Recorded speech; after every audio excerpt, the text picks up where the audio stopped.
Thank you, Zia. Looking forward to that tournament. If I can ask Ash to just grab the mic there. I'm going to fire off a couple of questions for the guys in the front here, but as I said before, afterwards, if you would like to set up one-on-ones with any of the guys up front or any of the players and coaches that are sitting in the chairs, please feel free to approach them and set up the interview. Ash, if I can start with you.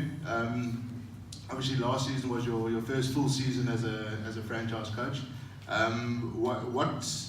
What main lessons did you learn last season that you're now going to bring into this season?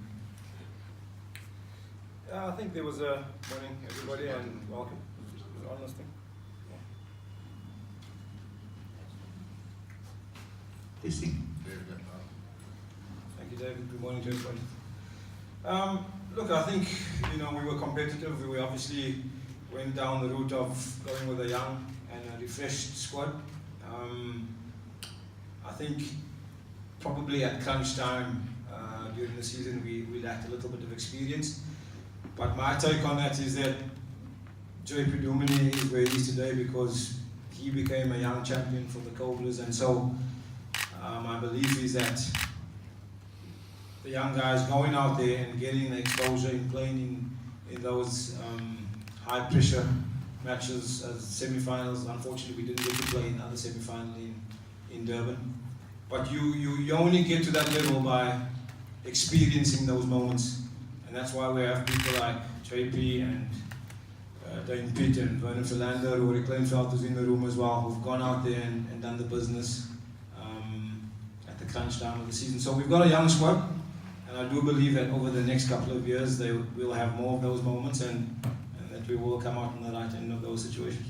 And just talking about some of the new recruits, we've signed Clyde Lukaku, Yanaman Malan, David Bedinghams, and Fariska Adams, and Mtiru Kaya now has got his first professional contract. Just give us a bit of insight into those guys and what we can expect from them. So, in our last season, obviously, we also had Peter Malan, who was in his first full season with the Cobras as a contracted player. So, although a little bit more experience, he had an outstanding season. It was also, I think, a breakthrough season for young Zubair Hamza. One or two guys maybe had a disappointing season. Also big names in terms of our youth.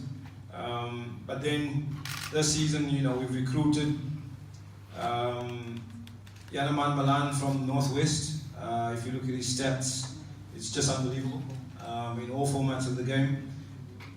Possibly spoken more about one-day white ball type cricketer, but if you look at his 4-day stats, it's remarkable as well, or 3-day cricket. So the same for David Bedingham, who down the road at Boland smashed 500s, I think, in the season, and obviously a former Western Province boy, went to study at Stellenbosch University, so represented Boland, and probably 3 or 4 years ago was really spoken highly of.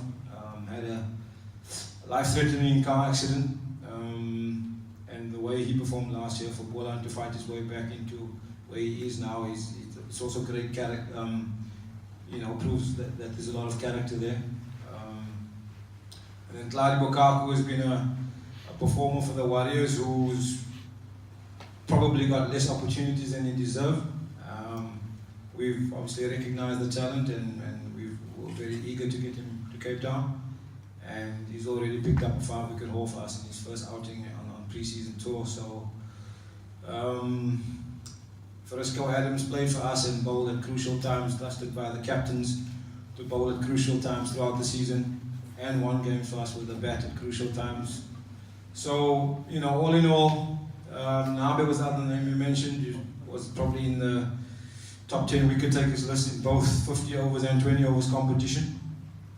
So, all in all, we're quite excited about the new recruits and, the promise that they show. You can hand the mic over to the man on your left, Dane Piedt. Piedt, just give us a bit of insight into what's been happening in the pre-season, the fitness regime that our strength and conditioning coach Sherman Baches has put you through. A bit of insight into the team building activities, the pre-season. Good morning, everyone. Firstly, welcome to the Balan group, to the Cobras home, and the VW brand in Cape Town, the Cape Town branch. I know them pretty well, so welcome. I've driven a VW all my life. And Mitchum as well. Our adults will smell a lot better. Hello.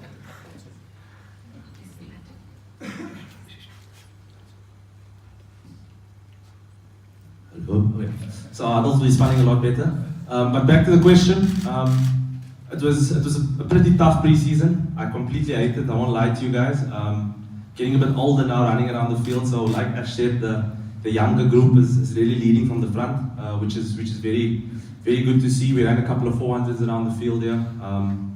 The gym's been upgraded as well. So there's a couple of more CrossFit exercises that we're doing. But the team is looking ridiculously fit at the moment. Kyle Verreina, 1.6 meters tall, but he's put in a bit of muscle. And a lot of other guys are looking a lot fitter in the season, leading up to the season. And we had an unbelievable 2 days at Old McDarry, which was brilliant. A couple of alcoholic beverages were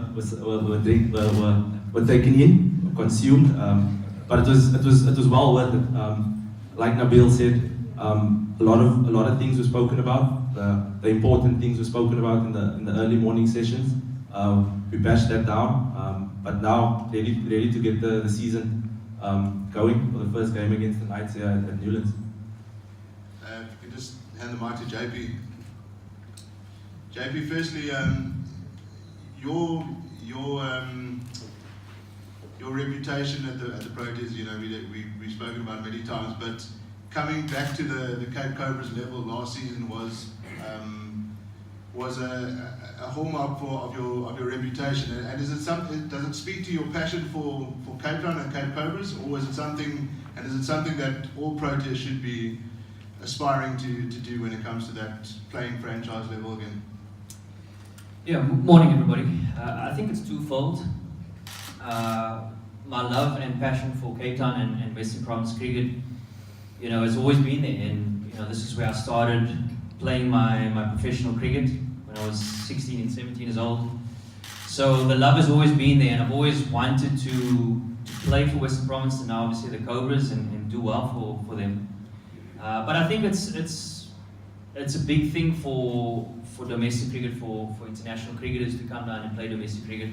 We've spoken about it here today about sharing that knowledge, but also having the opportunity for young guys to have the opportunity to rub shoulders with these guys that have played with some of the best cricketers in the world, and no doubt are some of the best cricketers in the world. So I think there's huge potential for them to feed off that, which I think will happen in this season, with obviously the Global League potentially still happening, the Ram Slam happening in April this year, the CPL now happening. So I'm quite excited by the amount of cricket that what we are able to play and showcase our talents, not only as domestic cricketers but as international cricketers as well. So it's an exciting season ahead. As PT mentioned, we've had a great off-season or pre-season.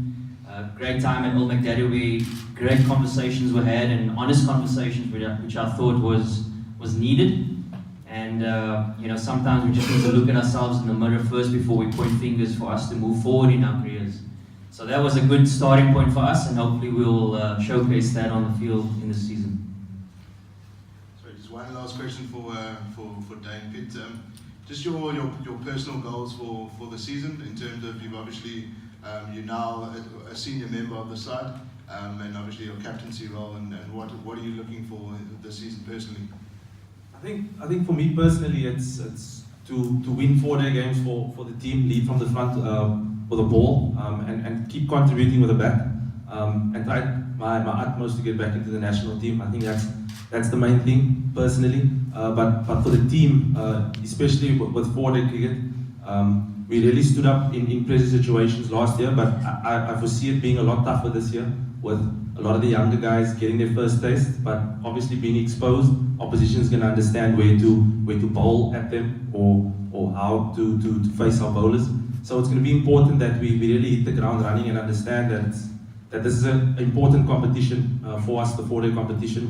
We've played good cricket over the last couple of years that I've been contracted, and I know with JP as well, with the white ball, it's really to, like the coach said, to take those pressure situations and turn it into something brilliant. And I know that we have the talent and the squad to really take this team to where it should be. There's another team in Pretoria that we unfortunately we really put our minds to chase them, but I think we're going to try to beat every team we come across, and that's all we can do, and not focus on anything else. Like JP said, the hard work been done, so we can go out there and express ourselves. I think that's what we got on our side. Got a lot of talent. Just going out there and express ourselves and leave everything out there. Thank you. I'd like to open up the questions to the floor. If anyone has any questions for anybody on the panel, they can ask them now. Otherwise, if not, then we can break away. There's coffee, there's some snacks on the side here. You can break away for one-on-one interviews. Are there any questions? Prefer one-on-ones? Cool. Thank you very much for attending this morning, and we look forward to seeing you at all our World Sports Betting Cape Cobras matches during the season. Thank you. Thank you.